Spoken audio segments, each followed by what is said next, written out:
말씀을 한 절씩 교독하시겠습니다. 요한복음 5장 1절에서 9절 말씀, 새번역 성경 182페이지쯤에 있습니다. 요한복음 5장 1절에서 9절 말씀을 한 절씩 교독하시겠습니다. 그 뒤에 유대 사람의 명절이 되어서 예수께서 예루살렘으로 올라가셨다. 예루살렘이 있는 양의 문 곁에 히브리 말로 베드자다라는 못이 있는데 거기에는 주랑이 5 있었다. 이 주량 안에는 많은 환자들, 곧 눈먼 사람들과 다리 저는 사람들과 중풍병자들이 누워 있었다. 그들은 물이 움직이기를 기다리고 있었다. 주님의 천사가 때때로 못에 내려와 물을 휘저어 놓는데 물이 움직인 뒤에 맨 먼저 들어가는 사람 무슨 병에 걸렸든지 나았기 때문이었다.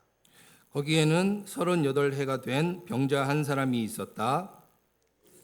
누워있는 그 사람을 보시고 또 이미 오랜 세월을 그렇게 보내고 있는 것을 아시고는 물으셨다.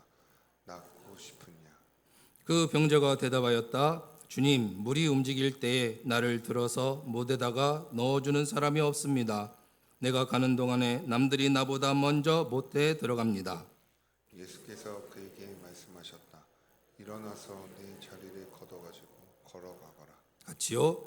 그 사람은 곧 나아서 자리를 걷어 가지고 걸어갔다. 그날은 안식일이었다. 아멘. 오늘 우리에게 말씀을 전해주실 목사님은 플로리다 잭슨빌에 위치해 있는 주님의 교회를 담임하시는 이대명 목사님이십니다. 저도 오늘 처음 배웠는데 우리들에게는 익숙한 주께 가까이 전능하신 나의 주 하나님은 주님의 옷자락을 만지며 라는 찬양을 번역해서 한국 교회에 이렇게 앨범을 내셔서 찬양할 수 있도록 이렇게 헌신해 주신 목사님이십니다. 이 시간 우리 이대명 목사님 나오셔서 말씀 전해 주실 때 우리 큰 은혜로 환영하면서 우리 박수로 환영하도록 하겠습니다. 우리 목사님 나오시겠습니다.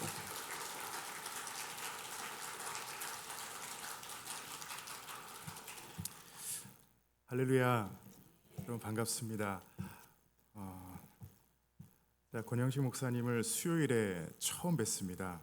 그런데 권영식 목사님에 대해서는 한 거의 20년 전서부터 말씀을 많이 들었었는데요. 제가 LA에서 신앙생활을 하고 또 전도사 부목사 시절로 지냈을 때 담임하셨던 목사님이 권영식 목사님과 어려서부터 친구셨고 동생이셨고 또 지금 제가 사역하는 교회의 집사님 한 분이 가끔 여기 오셔서 예배를 드리시는 것 같은데 또 권 목사님과 아주 오래전서부터 같은 교회에 출석하셨던 분이셨습니다. 그래서 어떠한 목사님이시고 어떠한 목회를 하고 계신지 많이 듣고 만나 뵙고 싶었는데 수요일 날 교제하고 나누면서 많은 것을 배우고 참 행복하게 목회하신다라는 것을 제가 알게 되었습니다. 만나 뵙게 돼서 너무 또 감사하고 또 이 귀한 교회에 방문해서 말씀을 나누게 돼서 하나님 앞에 감사하고 또 우리 교회 당회와 우리 성도님들께 감사를 드립니다. 제가 사실 이렇게 한국말로 설교를 하고 이 앞에 섰지만 저는 한국말을 그렇게 잘하는 사람이 아닙니다. 그러니까 지금은 초등학교라고 하죠. 저는 국민학교 때 한국을 떠나 브라질로 이민을 가고 그리고 미국으로 다시 이민을 가서 지금까지 해외에 살고 있습니다. 그래서 한국 방문은 지금이 딱 3번째고 한국에 오면 너무나도 어색합니다. 왜냐하면 한국 사람이 너무 많아서 그래요. 그래서 저희 아이들과 다니면서 야, 이렇게 한국말이 많이 써있네 라고 좀 웃으면서 얘기했던 게 기억나는데 그만큼 한국에 대해서 잘 모르고 미국에서 한인 목회를 하지만 저희 교회는 한어보다 영어를 좀 많이 쓰는 분들이 계시고 또 외국인들이 함께 예배를 드리고 있어서 제가 예배를 한어와 영어 2개 동시에 이렇게 하고 있습니다. 그렇다고 영어를 잘하는 거냐? 그것도 아닙니다. 저는 포르투갈어를 조금 더 잘하고요. 브라질에서 어렸을 때 자랐기 때문에 그렇지만 하나님의 은혜로 LA에서 한어가 좀 늘어서 이렇게 설교를 할 수 있도록 하나님께서 준비시켜 주셨습니다. 오늘 이 시간 부족한 저를 바라보지 마시고 하나님 말씀 안에서 은혜 받는 귀한 시간이 되시기 바랍니다. 제가 오늘 본당에 들어와서 찬양하는 가운데 또 지금까지 예배를 딱 드리면서 저를 울컥하게 하는 그 스크린에 영상이 있었습니다. 뭐냐면은 사도신경을 할 때 뒤에 십자가가 딱 나오더라고요. 그런데 저도 모르게 십자가를 딱 바라보니까 아, 내가 여기 왜 있었지? 왜 이 자리에 나왔지? 무슨 이유로? 왜 하나님께서 어떻게 나를 이 자리에 부르셨는가? 딱 십자가더라고요. 나도 모르게 주일 예배에 그냥 규칙적으로 참석하실 때가 많으실 텐데 오늘 이 시간 십자가만을 기억하며 내가 그 십자가로 말미암아 하나님 앞에 섰고 십자가를 통해 하나님 앞에 영광을 돌린다라는 것을 잊지 마시고 귀한 예배로 영광 돌리시기 바랍니다. 오늘 말씀은 요한복음 5장 말씀입니다. 설교 제목을 한번 보시면 주보를 보시면은 한번 다 같이 읽겠습니다. 익숙함에서 벗어나라. 한번 다시 읽습니다. 익숙함에서 벗어나라. 아멘. 전에 사용하셨던 개역 개정 성경, 지금은 새 번역을 많이 사용하죠. 베데스다 연못이라고 많이들 말하는데 저도 포르투갈어 영어로 하다 보니까 베데스다가 좀 편하더라고요. 베데스다 연못에서 38년 된 병자를 만나신 예수님에 관한 스토리입니다. 요한복음을 보시면은 다른 복음서와 조금 다르게 기록을 합니다. 2장 말씀을 보시면은 예수님의 첫 번째 기적이 기록되어 있습니다. 가나라는 도시에서 예수님께서 물을 포도주로 변화시키는 그런 기적이 일어나고요. 4장에서는 왕의 신하의 아들을 말씀으로 치유한 사건이 나옵니다. 그리고 이번 5번째 5장에서는 예수님의 세 번째 기적이 기록되어 있는데 또 요한복음을 보시면 예수님께서 큰 명절 때마다 예루살렘으로 올라가셨다라는 그런 기록들이 아주 많이 기록되어 있습니다. 그런데 특별히 5장에서는 예루살렘으로 오셨는데 특별히 예루살렘 어디로 가셨냐? 바로 이 베데스다라는 연못으로 가셨다. 이렇게 기록을 합니다. 이 연못에 어떤 일이 있었냐? 많은 사람들이 몰려 있었고 어떤 사람들이었냐면은 3절을 보시면 이렇게 기록합니다. 그 안에 많은 병자, 맹인, 다리 저는 사람, 혈기 마른 사람들이 누워 이렇게 기록하는데 이 사람들이 이 연못 주위에 있었던 이유는 다름 아닌 이상한 소문을 듣고 그 소문을 믿고 그 자리에서 대기를 하고 있었던 것입니다. 대기를 하고 있었습니다. 제가 이렇게 한어를 하다가 실수를 많이 합니다. 어떤 소문이냐면은 가끔 한 번씩 물이 끓어오르는 현상이 있는데 그 당시 과학적인 지식이 없었던 사람들이 마치 그 현상이 하늘에서 천사들이 내려와서 물을 휘젓고 가는 것처럼 보였던 것 같아요. 그래서 가장 먼저 그 연못으로 뛰어들어가는 사람이 깨끗하게 되었고 병이 나왔다라는 설을 듣고 사람들이 그 주위에 있었던 것입니다. 이 소문 때문에 많은 병자들이 이 연못을 찾았습니다. 그리고 언제 물의 움직임이 일어날지는 몰랐지만 밤낮 없이 그 자리에서 기다리고만 있었어요. 그냥 상상을 하면 야, 참 사람들이 기도하는 가운데 기다리고 있지 않았을까 그렇게 생각할 수 있지만 냉정하게 한번 이 상황을 보시면요. 정말 비극의 장소입니다. 왜냐하면 언제 일어날지 모르고 그렇지만 그 전까지 서로 사람들과 함께하며 대화도 나누고 식사도 같이 하고 또 서로를 격려하고 웃고 떠들다가 뭔가 좀 물이 이상해지면 어떻게 돼요? 앞에 있던 사람을 뒤로 끄집어내고 내가 먼저 들어가려고 발버둥 치고 있었던 곳이 바로 이 베데스다 연못입니다. 이런 잔인한 장소에 예수님께서 38년 된 병자를 찾아오셔서 그를 만나주시고 그가 익숙해 있던 그 자리에서 벗어나게 해주시는 그런 스토리를 요한복음 5장에서 우리에게 소개하고 있습니다. 여러분, 이 예수님의 세 번째 기적 요한복음 5장 말씀을 통해 하나님이 아닌 헛된 것에 소망을 두며 살아가던 사람들이 예수를 만나면 어떻게 되는가? 또 하나님께서 우리 개인의 삶과 또 우리 교회에게 요구하시는 것이 무엇인가를 함께 돌아보길 원합니다. 그리고 제 설교는 좀 쉽습니다. 제가 어려운 말을 못해요. 한문은 하나도 모르고 사자성어 하나도 모릅니다. 그리고 설교 제목만 기억하면 되는데 익숙함에서 벗어나라. 나도 모르게 익숙해 있던 그런 죄들, 세상과 타협하면서 나도 모르게 이대로가 좋사오니 그런 마음으로 살았던 것이 있다면은 하나님 앞에 내려놓고 그 자리에서 나를 부르시는 주님의 음성을 들으시는 귀한 성도님들이 되시기 바랍니다. 여러분, 첫 번째로 우리가 가지고 있는 익숙한 절망을 거부해야 합니다. 한번 따라해 보시기 바랍니다. 익숙한 절망. 예수님께서 베데스다 연못에서 만나 주신 사람은 38년 된 병자였습니다. 성경에서는 이 사람이 어떠한 병에 걸렸는지, 또 38년 된 사람인지 아니면 그 연못에 38년 동안 있었는지에 대해서는 자세하게 알려주지 않지만, 사도 요한이 강조하는 것이 무엇이냐면은 이 사람이 불치병 때문에 오랜 시간 그 자리에 누워 있었다라는 것이에요. 그리고 예수님은 먼저 이 사람에게 다가오셔서 좀 한편 기분 나쁜 말을 이 사람에게 먼저 말합니다.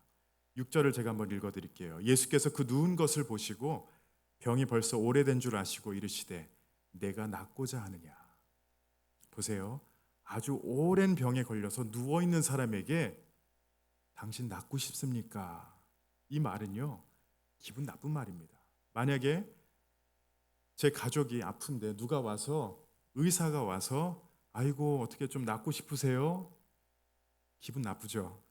예수님께서 이렇게 말씀하신 겁니다. 내가 낫고자 하느냐.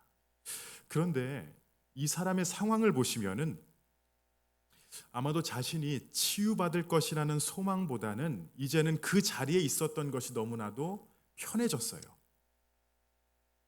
사람들과 대화 나누며 그래도 좀 누구에게 좀 무엇을 받아서 먹을 것을 얻고 아니면은 누군가의 도움을 받아서 조금 더 편안하게 지냈으면 하는 그 마음이 이 사람에게 더 있었을 것입니다. 자기도 모르게 익숙해지고 있었을 것이에요. 이것을 예수님과의 대화 가운데 우리가 좀 알 수 있는데, 자신이 아프다는 것, 그것을 좀 잊고 그냥 편한 삶, 누리는 삶, 그냥 내가 원하는 것을 조금 더 얻길 원하는 삶, 그렇게 살았을 것입니다. 제가 요한복음 말씀을 묵상하는 가운데 몇몇 목사님들의 글을 참고했는데, LA에서 목회하셨던 어느 목사님이 이런 글을 적으셨더라고요. 제가 한번 읽어드릴게요. 어쩌면 그에게 이곳은 질병을 치유받을 희망의 자리가 아니라 그냥 그렇게 절망을 확인하면서 생존을 이어가는 체념의 자리였을지도 모릅니다. 그에게는 그 자리를 지나치는 구경꾼들이 던져주는 동정의 눈빛과 몇 푼의 동전이 오히려 더 희망이었을지 모릅니다. 아팠긴 아팠지만 그냥 그 아픔보다는 여러 가지 방법만, 그냥 나은 삶, 편안한 삶, 그것만을 바라보며 그것에 소망을 두었을 것이에요. 왜냐하면은 자기를 치유해 줄 수 있는 사람이 없었기 때문이에요. 여러 의사들을 만나 손을 내밀었을 수 있지만 다 실패하고 그냥 그 자리에 머물러서 이대로가 좋사오니, 이러한 자세로 베데스다 연못에 있었던 사람이었습니다. 여러분, 이 병자에게 필요했던 것은 당신은 지금 이렇게 살면 안 됩니다. 고침을 받아야 합니다. 일어서야 합니다. 이 자리를 벗어나야 됩니다. 이것을 알려주고 고쳐줘야 되는 사람이지, 좋은 떡을 주거나 아니면 물질을 주거나 편안한 침대를 주는 사람이 아니었어요. 그런데 이 사람은 그런 사람들만 기대하고 있었던 것입니다. 여러분, 하나님께서는 저와 여러분들에게도 가장 중요한 문제, 죄의 문제, 세상과 타협하는 문제들, 나도 모르게 익숙해지는 상황에서 일어서기를 원하십니다. 그냥 단순히 조금 더 벌어서 교회 봉사해라, 더 편안한 삶을 보여주면서 사람들에게 본이 되라, 이것이 아니라 내가 먼저 죄와 타협하지 않고 일어서서 그 죄의 자리에서 벗어나기를 원하십니다. 여러분, 그래서 우리는 익숙함에서 벗어나야 될 줄로 믿습니다. 사실 제가 2년 전에 어느 한 자매를 만나고 이 베데스다 연못에 관한 얘기를 더 깊이 묵상하게 되었습니다. 제가 있는 잭슨빌에는 한인이 1,500명밖에 없습니다. 그런데 어떤 이민자가 많냐면은 브라질 사람들이 많아요.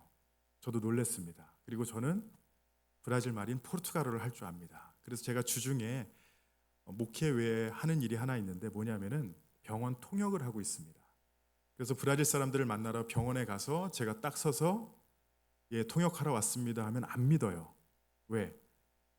동양 사람이 포르투갈어와 영어를 통역한다고 가니까 안 믿더라고요. 그런데 2년 전에 통역을 하러 갔는데 어떤 한 가정을 만났습니다. 그리고 지금은 11살이죠. 그때는 9살짜리 소녀를 만났는데 이 소녀와 두 언니 그리고 엄마 아빠가 다 병실에 와서 의사를 만나러 왔는데 어떤 병이었냐?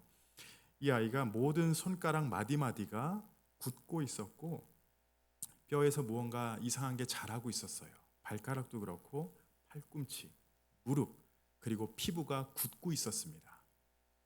9살짜리 아이가 밤마다 고통 때문에 통증으로 울고 깨고 약 1시간 동안 울다가 다시 잠들고 너무 아파서 학교를 못 가는 그런 일을 반복하니까 의사를 만나러 몇 번 왔는데 의사들이 피 검사를 요구하고 전문의에게 보냈던 것이에요. 그래서 전문의를 만나러 갔을 때 제가 통역을 간 것입니다. 의사를 만났고 엄마 아빠가 정말 기대하면서 도대체 어떤 병일까? 의사가 이러더라고요. 피 검사를 해봤는데 저는 무슨 병인지 모릅니다. 다시 피 검사를 하고 더 자세한 검사를 한 후에 다른 전문의를 만나도록 해드리겠습니다. 그래서 지난 2년 동안 이 아이를 제가 한 3-4번 통역을 한 것 같아요. 근데 만날 때마다 기대하고 오고 의사는 모르겠습니다. 다른 사람을 만나보십시오. 그러다 올해 3월에 다시 만나게 됐습니다. 근데 이 아이와 가족을 기대했는데 이제는 엄마와 딸만 왔더라고요. 뭐 가족이 다 안 와요 이제. 그리고 엄마는 딸과 함께 기다리면서 또 오늘은 무슨 얘기를 할까 이제 기대도 안 합니다. 그리고 딸은 빨리 끝내고 왜냐하면 엄마가 병원에 오면은 영화를 보여준다고 했으니까 빨리 끝나고 영화 보려고 하는 그 마음으로 왔더라고요. 그래서 의사를 만나고 뭐 의사가 뭘 하든 이제 관심도 없습니다. 의사가 아이의 손을 만져보고 다리를 만져보고 일어나서 걸어보라고 하고 피비를 만져보고 또 어머니에게 이런 질문을 합니다. 지금 응급실을 가면은 얼마를 내셔야 합니까? 왜냐하면 보험이 있어도 돈을 좀 내야 돼요. 그래서 얼마 냅니다 하고 대충 얘기하더라고요. 그리고 의사가 약 한 10분 정도 검사를 하고 어머니에게 이렇게 말합니다. 저는 이 병을 압니다. 그리고 2년이란 기간이 좀 늦긴 했지만 지금 당장 응급실에 가셔서 입원하고 제가 요구하는 모든 검사를 다시 받고 이제 치료를 받아야 될 것 같습니다. 그 어머니가 갑자기 놀랐어요. 왜냐하면 지금까지 의사가 이러한 답을 주지 않았거든요. 그때 갑자기 눈물을 흘리면서 저에게 하나님께서 천사를 보내주신 것 같다고. 그리고 곧바로 응급실에 가서 입원을 하려고 하는데 아이가 문제예요. 아이가 짜증을 냅니다. 왜? 자기는 영화를 봐야 되는데 입원하라는 거예요. 그래서 엄마 나 영화는. 그러니까 엄마는 아니야 너 지금 입원해가지고 엄마는 너무 기쁜 마음에 내 아이는 너무 싫은 거예요. 왜냐? 지금까지 병원에 오면서 엄마가 무슨 약속을 했어요? 영화를 보여준다는 약속을 했기 때문에 이번에 영화를 못 보구나. 아이가 그 상황에 익숙해져 있었다라는 것을 제가 봤습니다. 2년이란 기간 동안 이 딸과 모든 가족들은 그 상황에 이렇게 익숙해져 있었어요. 그리고 그 병을 아는 의사를 만났을 때도 그냥 피만 뽑아주셨으면 빨리 끝나고 영화를 봤으면 이런 모습을 보이고 있더라고요. 여러분, 우리 또한 이 세상에 익숙해져 있고 타협하는 가운데 있을 때 하나님이 우리를 불러주시고 그 자리에서 우리를 일으켜 주실 때가 있습니다. 그때 우리의 자세가 어떤지 돌아봐야 합니다. 내가 이렇게 되면 어떠한 손해가 있을 것 같은데, 어떠한 아픔이 있을 것 같은데, 어떠한 두려움이 있을 것 같은데, 그렇지만 주님이 그 자리에서 우리를 일으켜 주시고 치료하여 주실 줄로 믿습니다. 예수님 앞에 나오는 것, 그 결단이 바로 이 치유의 시작입니다. 오늘 설교 제목을 기억하세요. 익숙한 삶에서 벗어나라. 이 삶에서 벗어나 오직 주님 앞으로 나오시는 귀한 우리 삼선교회 성도님들이 되시기 바랍니다. 첫 번째가 익숙한 절망에서 벗어나라입니다. 두 번째가 익숙한 해답을 거부해야 합니다. 두 번째가 뭐예요? 익숙한 해답입니다. 오늘 본문에서 말하는 익숙한 해답은 무엇이었냐면은 그 당시에 전설과 같았던 그 베데스다 연못에 1등으로 들어가는 것이었습니다. 4절 말씀입니다. 이는 천사가 가끔 못에 내려와 물을 움직이게 하는데 움직인 후에 먼저 들어가는 자는 어떤 병에 걸렸든지 낫게 되밀어라. 여러분, 제가 이민 생활을 오래 하다 보니까 외국인 부모와 한국인 부모 차이를 제가 좀 많이 보게 되었습니다. 한국 분들이 좋아하는 게 뭔지 아세요? 1등입니다. 1등. 그래서 아이들에게 너 몇 등 했어? 아니, 시험을 잘 봤건 못 봤건 그게 중요한 게 아니라 잘 봤어. 그럼 거기서 끝나는 게 아니라 너 몇 등 했어? 이게 그 이후에 나오는 질문이더라고요. LA 있을 때도 한인들이 꼭 그런 질문을 하세요. 저도 그 얘기를 들으면서 자랐습니다. 그런데 미국에서는 시험 잘 봤어? 잘 봤어. 아유, 그래, 수고했어. 거기서 딱 끝내고 A, B, C로 가잖아요. 그래요, 점수가 B 나왔네. 아유, 그래, 잘했다. C 나왔어? 그래, 낙제는 아니구나. 그렇게 갑니다. 가슴은 찢어지지만 저희 막내가 좀 C에서 밑으로 갈 때가 많아요. 그때마다 아유, 그래도 격려하고 격려해주면 C 받았다고 자랑을 해요. 아유, 그래, 잘했어. 저희 아내는 한국에서 자라가지고 막 가슴을 칩니다. 왜 더 시켜야 되는데. 그런데 이 1등이란 단어 사실 외국 사람들도 많이 좋아합니다. 여러분, 올림픽을 보시면은 금메달, 은메달, 동메달이 있는데 한국과 미국이 메달을 계산하는 방법이 다릅니다. 한국은 금메달이 많은 나라를 무조건 1등으로 올리잖아요. 그런데 미국은 금, 은, 동 다 필요 없습니다. 메달을 따면 메달 합계로 순위를 매깁니다. 예, 금메달이 없어도 동메달이 100개고 다른 나라들보다 많으면 우리가 1등이라는 거예요. 그만큼 다들 수고했고 다들 박수를 받아야 되는 선수들이다라는 것입니다. 오늘 본문 말씀에서 우리가 주목해야 되는 단어가 하나 있습니다. 4절에 먼저라는 단어예요. 먼저. 이 베데스다 연못에 언제일지는 모르지만 물이 흔들릴 때, 움직일 때에 먼저 들어가는 사람만 낫게 된다라는 그 설입니다. 우리 사회와 너무 비슷하죠. 1등만 인정하는 사회. 그런 사회가 너무나도 많습니다. 예수님께서 38년 된 병자를 찾아오셔서 내가 낫고자 하느냐 이 질문을 하셨을 때 병자의 답이 뭐냐면은 낫고 싶습니다. 나 좀 어떻게 해주세요. 이게 아니라 내가 1등이 돼야 되니까 나를 그렇게 만들어 주세요. 이게 바로 이 병자의 답이었어요. 예수님이 어떠하신 분인지 모르고 예수님이 무엇을 해주신지 전혀 모르는 가운데 내가 지금 가지고 있는 방법, 내가 바라는 것, 내가 익숙해하는 그것을 이루어 주십시오. 바로 이것이 이 병자의 답이었습니다. 7절을 제가 읽어드릴게요. 병자가 대답하되 주여 물이 움직일 때에 나를 못에 넣어주는 사람이 없어 내가 가는 동안에 다른 사람이 먼저 내려가나이다. 먼저 간다라는 것입니다. 이 전설이 나에게 답입니다. 그러니까 당신이 나를 돕는다면은 나를 1등으로 만들어 주세요. 이 모습이 때론 이 신앙의 모습일 때가 많습니다. 하나님, 내가 이걸 해야 되는데 하나님 도움이 필요합니다.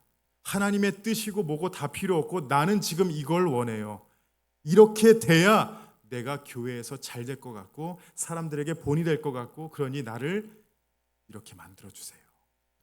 하나님을 이용할 때가 너무나도 많습니다. 예수님이 어떤 분인지를 모르고 오직 나에게 익숙한 해결 방법만을 고집했던 베데스다 연못에 38년 된 병자였습니다. 여러분, 우리는 우리가 가지고 있는 이 해결책, 답을 내려놓아야 합니다. 본문 말씀을 다시 보시면은 예수님은 이 병자가 요구했던 이 세속적인 해법에 관심을 갖지 아니하고 그냥 아유 그래 타일르지 않고 아유 힘들었구나 그것이 아니라 예수님은 그 사람 앞에 내가 해결책이다. 내가 너를 고칠 수 있고 내가 원하는 것이 아니라 바로 너에게 필요한 그것을 내가 줄 것이다. 그리고 그를 일으켜 주시고 치유하십니다. 여러분 우리가 예수님이 답이라는 것을 이론만으로 아는 것은 아무 소용이 없습니다. 우리는 아는 것을 우리의 삶으로 나타내고 고백하고 그것을 매일의 삶 가운데 적용을 해야 합니다. 그래서 여러분 우리에게 익숙한 답, 익숙한 해결책을 버리고 오직 주님만 바라보시는 우리 귀한 성도님들 되시기 바랍니다. 첫 번째는 뭐예요? 익숙한, 두 번째는 익숙한 해답이죠. 마지막으로 우리는 하나님만을 바라봐야 합니다. 예수님만을 바라봐야 합니다. 8절을 보시면은 예수께서 이르시되 일어나 내 자리를 들고 걸어가라 하시니 딱 예수님은 이 말씀만 하셨어요. 그리고 예수님이 병자를 치유하십니다. 그가 생각했던 베데스다 연못이 아니고 남들을 제치고 1등하는 것도 아니고요. 오직 예수님의 말씀뿐이었습니다. 말씀뿐이었어요. 사실 오늘 본문 전인 4장 말씀을 보시면은 가나라는 도시에서 왕의 신하가 예수님을 찾아오는 그 모습을 볼 수가 있습니다. 자기 아들을 고쳐달라고 예수님을 찾아왔죠. 그런데 너무 간절히 예수님을 찾아온 왕의 신하였는데 이와 반대로 베데스다에서는 이 병자가 예수님을 찾아온 게 아니라 예수님이 갔어요. 이 병자는 한 게 아무것도 없습니다. 누구는 찾아오고 누구는 아무것도 안 하고 이거 불공평한 거 아니야? 그냥 그렇게 우리가 삐딱하게 성경을 볼 수 있지만 하나님의 말씀이 우리에게 주시는 메시지가 무엇이냐면은 어떠한 상황이건 어떠한 모습으로 우리가 예수를 만나건 중요한 것은 우리에게 예수님만이 답이다라는 것입니다. 그래서 우리가 익숙한 그 자리에서 나의 연약함을 발견하고 죄를 발견했을 때 우리가 그분만을 바라보며 주님, 내가 주님께 모든 것을 마치고 주님 앞에 내 손을 들고 주님의 뜻에 따르겠습니다. 이 고백이 나와야 될 줄로 믿습니다. 제가 1990년도에 한국을 떠나고요. 저희 부모님과 브라질로 갔습니다. 저는 외아들입니다. 아무도 없습니다. 외아들이고 2001년도서부터 미국에서 혼자 지내고 저희 부모님은 한국으로 돌아오셨습니다. 나름 귀한 외아들인데 부모님과 함께 또 살아본 적이 없었고 이번이 이제 2001년도 이후에 두 번째 방문이라 부모님께도 죄송하고 또 저희 가족과 함께 제가 아들 셋인데요. 그냥 할머니 할아버지 집에서 그냥 누워 있고 뒹굴고 저희 부모님이 너무 행복해 하시더라고요.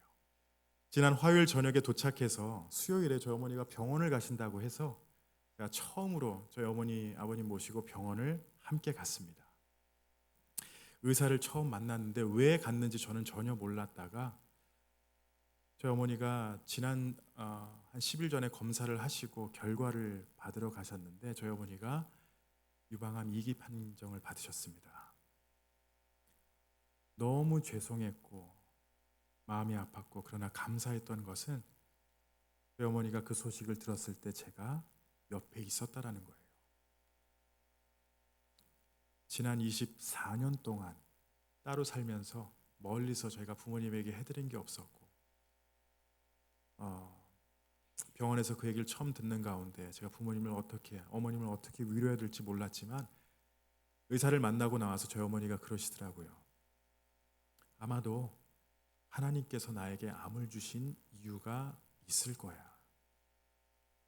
그 고백을 제가 듣는데 너무 감사하더라고요. 그 상황을 주님 안에서 바라보며 사람들이 흔히 말하는 왜 나에게 이런 병이 내가 뭘 잘못해서 그러한 고백이 아니라 하나님의 뜻 안에서 내가 이 상황을 어떻게 바라봐야 하며 주님의 뜻은 무엇인가 그 고백을 하시는 저희 어머니를 보고 너무 감사했습니다. 참 한국은 빠르더라고요. 그래서 월요일부터 수요일까지 검사를 하고 26일에 수술이 잡혔어요. 미국에서는요, 안 돼요.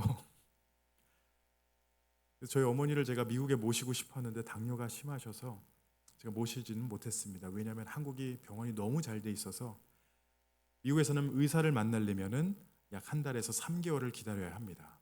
전문의를 만나려면은 한 4개월에서 6개월을 기다려야 돼요. 이게 바로 선진국 미국의 현실입니다. 그래서 제가 저희 어머니를 못 모셨는데 제가 너무 놀랐습니다. 26일 날 수술이 벌써 잡혔고, 감사한 것은 제가 한국에 있는 동안 저희 어머니가 수술을 받으시고 또 회복을 하시더라고요. 그래서 수술 전까지 우리가 기뻐하며 하나님 앞에 영광 돌리고 또 좋은 추억을 만들려고 노력하고 있습니다. 우리가 어떠한 상황을 겪을 때에 흔히들 말하는 답들이 있고 고백하는 말들이 있습니다. 그렇지만 우리가 예수 안에 있을 때 주님께서 우리에게 원하시는 그런 고백과 답이 분명히 있을 것이에요.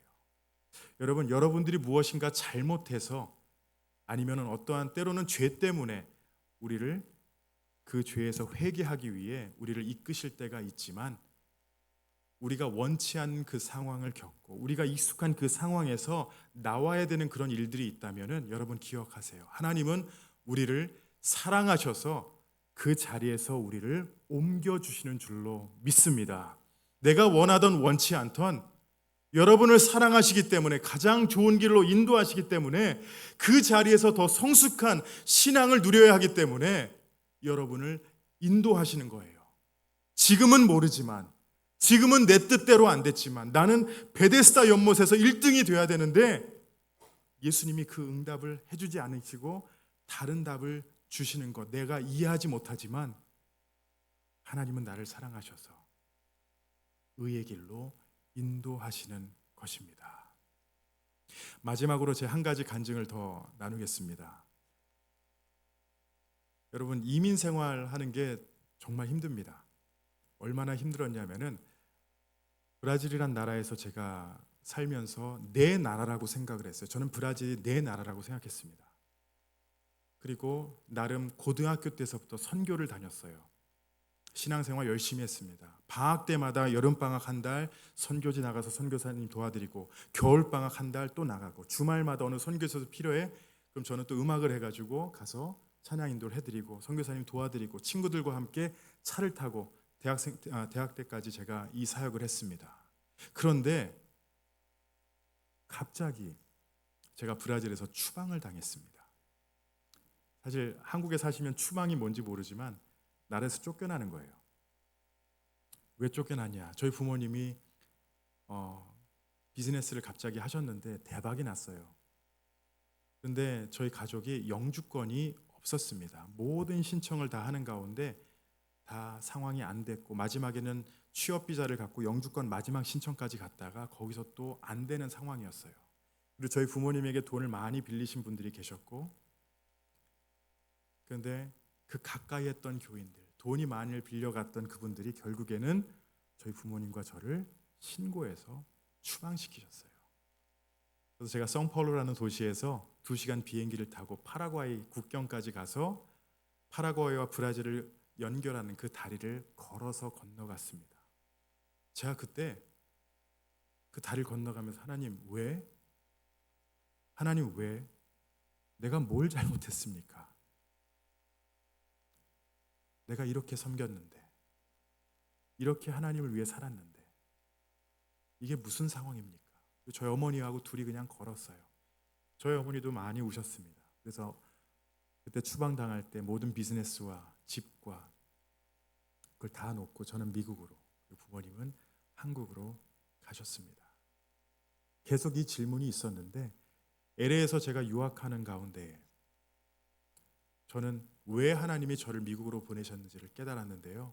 뭐 잘돼서 미국이라서가 아니라 저는 미국에서 제 자신을 돌아보게 되었고, 내가 얼마나 교만하고 형식적인 그리스도인이었는지를 보게 되었습니다. 사람들이 보기 때문에 저는 뜨겁게 찬양 인도했어요. 사람들이 보기 때문에 죄를 안 지으려고 했어요. 하나님 앞에서 내가 거룩한 삶을 드리려고 하나님을 사랑하기 때문에 이렇게 살아야 되겠다. 이러한 신앙의 삶을 누려야 되겠다. 이것은 전혀 없었고 사람들의 나를 어떻게 바라보기 때문에 그렇게 살고 있었던 것입니다. 그러니까 LA를 가니까 아무도 나를 몰라요. 죄를 짓고 싶더라고요. 타락하고 싶더라고요. 그래서 바닥을 경험해보고 그 바닥에서 주님 앞에 두 손 들고 나오게 되었습니다. 그래서 저에게는 내 나라라고 생각했던 브라질에서 추방당해 원치 않았던 LA 가서 그 바닥을 쳤던 것이 저에게는 복이었고 예수님을 깊이 만나게 되는 귀한 시간이었습니다. 여러분, 얼마만큼 익숙한 죄가 있으십니까? 익숙한 환경에서 신앙생활 하십니까? 하나님은 여러분 개개인의 삶에서 여러분을 잠시 옮겨서 이쪽으로 가야 된다. 이걸 버려야 된다. 그것이 아니라 오직 예수만 답이다라고 여러분의 손을 잡아 주실 것입니다. 그리고 이렇게 질문하세요. 내가 낫고자 하느냐? 너의 가정이 낫고자 하느냐? 너의 자녀들이 낫고자 하느냐? 이 질문 앞에 주님, 우리 아이들이 취업이 잘 되면 좋은 대학에 가면 될 것 같습니다. 이런 답이 아니라 주님만이 답입니다. 주님을 만나야 합니다. 오직 예수님만이 답이 되어서 이 고백으로 익숙한 것에서 어떻게 벗어나야 되는지를 온전히 깨달으신 우리 귀한 성도님들이 되시기 바랍니다. 여러분, 오늘 설교 제목을 기억하며 나에게 어떠한 것들이 있는지, 지금 나를 흔들고 있는 것이 무엇인지, 나는 머물고 싶은데 하나님이 왜 나를 자꾸 움직이게 하시는지 그 가운데 두려워하지 마시고요. 믿음으로 주님 앞에 주님 믿습니다. 그리고 주님 앞에 손을 내미시는 귀한 우리 삼손교회 성도님들이 되시기를 예수님의 이름으로 축원합니다. 기도하시겠습니다.